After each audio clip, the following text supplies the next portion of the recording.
কোনো দরজা ভাঙা যাবে না, কোনো কিছু ধ্বংস করা যাবে না, কোনো কিছু দখল হবে না।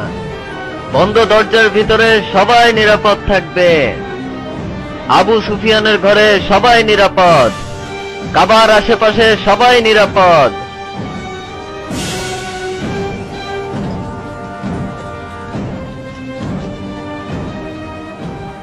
শেষ পর্যন্ত সে তার কথা রাখল। তারা দরজায় আঘাত করেনি। তারা হৃদয় জয় করে, যুদ্ধ নয়, স্থায়ী বিজয়। বাইরে যেতে ভয় পাচ্ছি। অবশ্যই, অবশ্যই আমরা জনসম্মুখে যাব। আমরা এরকম করলাম কেন?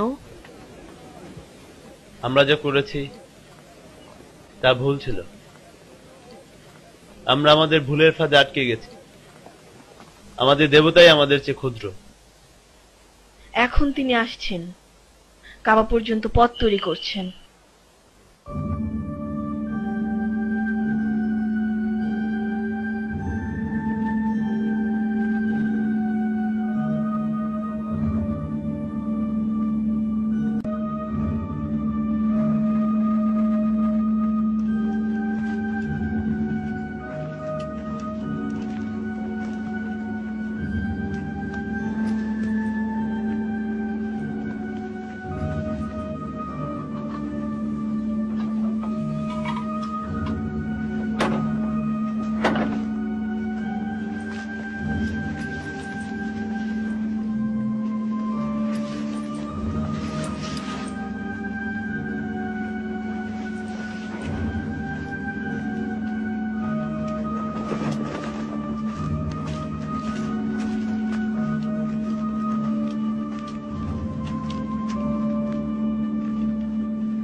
সব মূর্তি ভেঙে ফেলো।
أشهد أن لا إله إلا الله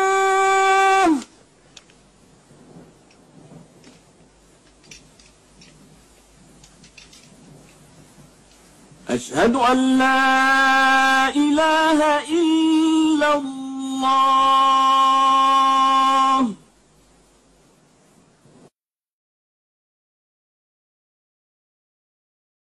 মুহাম্মদ তাদের উপর কোনো প্রতিশোধই নিলেন না। তিনি মক্কাকে একটি পবিত্র স্থান বলে ঘোষণা করলেন। কেউ রক্ত ঝরাতে পারবে না, গাছ কাটতে পারবে না, বা কোনো জীবন্ত কিছুকে হত্যা করতে পারবে না। খুব তাড়াতাড়ি সম্পূর্ণ আরব পরিবর্তিত হলো। শুধুমাত্র নতুন ইবাদতেই নয়, বরঞ্চ নতুন শাসন, নতুন ব্যবহার, নতুন সমাজে। মহানবী তার কাজের ঈপ্সিত ফল চাক্ষুষ করলেন, কিন্তু এখন তিনি মৃত্যুর করাঘাত শুনতে পাচ্ছিলেন। তিনি মানুষদের তার নিকট ডেকে পাঠালেন এবং তাদেরকে শেষবারের মতো আল্লাহর কাছে আত্মসমর্পণের কথা বললেন এবং মানবতার গান গাইতে বললেন। হে মানব জাতি, ভালো করে শোনো, আমি তোমাদের মাঝে আর বেশি দিন থাকব না। যারা তোমাদের মধ্যে দুর্বল, তাদেরকে তাই খাওয়াও যা তোমরা খাও, তাদেরকে তাই পড়াও যা তোমরা পড়ো। তোমরা তোমাদের সৃষ্টিকর্তার সম্মুখীন হবে এবং তিনি তোমাদের বিচার করবেন। যারা উপস্থিত আছো, তারা অনুপস্থিতদেরকে সাবধান করে দাও। তোমরা আদমের কাছ থেকে এসেছো এবং তোমাদের মধ্যে যে সবচাইতে উত্তম সে আল্লাহর সবচেয়ে নিকট ব্যক্তি। ভালো করে ভাবো যা আমি বললাম। তোমাদের সব খাদ্য ভাগ করে দাও। তোমরা এটা জেনে রাখো যে একজন মুসলিম আরেকজন মুসলিমের ভাই স্বরূপ। মুসলিমদের মধ্যে কোনো জাতি বর্ণের বিভেদ নেই। তোমরা কাউকে নির্যাতন করবে না এবং কারোর নির্যাতন সহ্য করবে না। ও আমার অনুসারীরা, আমি একজন মানুষ মাত্র। হয়তোবা মৃত্যুর ফেরেশতা খুবই তাড়াতাড়ি আমার কাছে আসবে এবং আমি মৃত্যুর স্বাদ গ্রহণ করব। কিন্তু আমি তোমাদের জন্য একটি বই রেখে যাচ্ছি যা আল্লাহ তাআলা পাঠিয়েছেন, কোরআন, যা হচ্ছে আলো এবং নির্দেশ। এবার তিনি জনগণের কাছে কোরআনের শেষ অংশটুকু বললেন, এগুলো মুহাম্মাদের বাণী নয়, বরঞ্চ আল্লাহর বাণী। এই দিনে আমি তোমাদের জন্য তোমাদের ধর্ম সম্পূর্ণ করলাম, আমি আমার দান পরিপূর্ণ করলাম এবং ইসলামকে আমি তোমাদের ধর্মরূপে ন্যস্ত করলাম। 632 সালের জুনের 8 তারিখে তাঁর 63 বছর বয়সে মুহাম্মদ পরলোক গমন করেন। তার অনেক অনুসারী ব্যাপারটি মানতে পারছিল না। এরকম একজন মানুষ কিভাবে মারা যেতে পারে? কিন্তু নবীর বন্ধু আবু বকর মসজিদে উঠে দাঁড়ালেন। কেউ যদি মুহাম্মাদের ইবাদত করে তাহলে সে জেনে রাখুক মুহাম্মদ মারা গেছেন, আর যে আল্লাহর ইবাদত করে সে জেনে রাখুক মহান আল্লাহ তাআলা চিরঞ্জীব এবং অমর।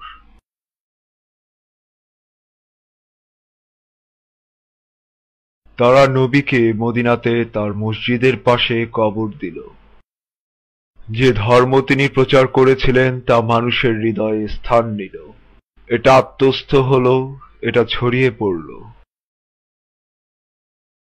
এখনো মানব জাতি মক্কাতে আসে ইসলামের সাদা কাপড় পরিধান করে।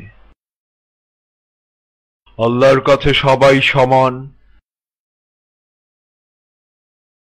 এই জায়গাতে সবাই ঐক্যবদ্ধ।